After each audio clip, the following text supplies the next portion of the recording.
Les samedis dans Télématin, on revient désormais sur une histoire qui a marqué la semaine et celle-ci n'est certainement pas terminée. C'est vous, Samuel Olivier, qui allez nous la raconter.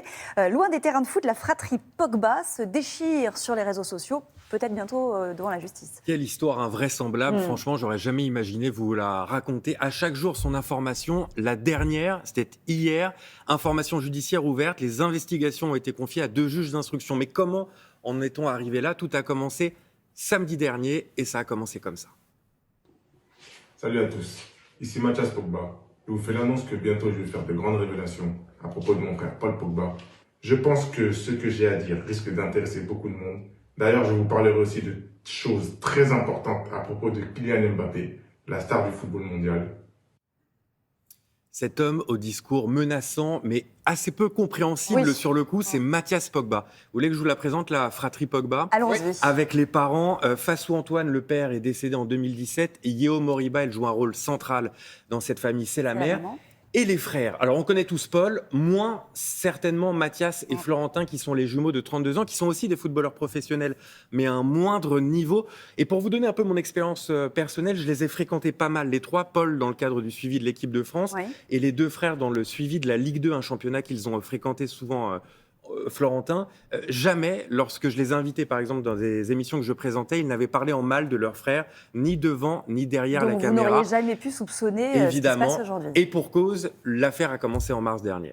Samuel, qu'est-ce qu'on a appris depuis la publication de cette vidéo? Alors, je vous le disais, à chaque jour, une information, une enquête a été ouverte pour extorsion et tentative d'extorsion en bande organisée. Cette information qui a été confirmée d'ailleurs par Paul Pogba lui-même dans la seule communication qui a été faite, c'était un communiqué de presse co-signé d'ailleurs avec son avocate et sa mère. Et ça dit aussi quelque chose de la prise de position de sa mère. Voici cette communication. Les déclarations récentes de Mathias Pogba sur les réseaux sociaux ne sont malheureusement pas une surprise. Elles s'ajoutent à des menaces et des tentatives d'extorsion en bande organisée contre Paul Pogba. J'ai évidemment contacté tous les protagonistes de cette affaire. On m'a fait savoir côté Paul Pogba via son attaché de presse qu'il ne communiquerait plus, pour l'instant en tout cas, ça pourrait évoluer. Et les frères, eux, ne donnent pas signe de vie, les frères jumeaux. Bon. Autour de cette histoire, qu'est-ce qui se passe? Il y a du chantage? Une histoire de raquette, qu'est-ce qui se passe? Alors, il y a un peu des deux. Pour vous raconter la jeunesse de cette histoire, c'est Paul Pogba qui d'abord a été piégé par ce qu'on appelle des amis d'enfance, il faut mettre beaucoup de guillemets autour de cela, je crois, et 2 hommes cagoulés qui se sont présentés à lui armés de fusils d'assaut. Ça, c'était avant un rassemblement de l'équipe de France au mois de mars. Cette bande-là lui réclamait 13 millions d'euros pour avoir assuré sa protection.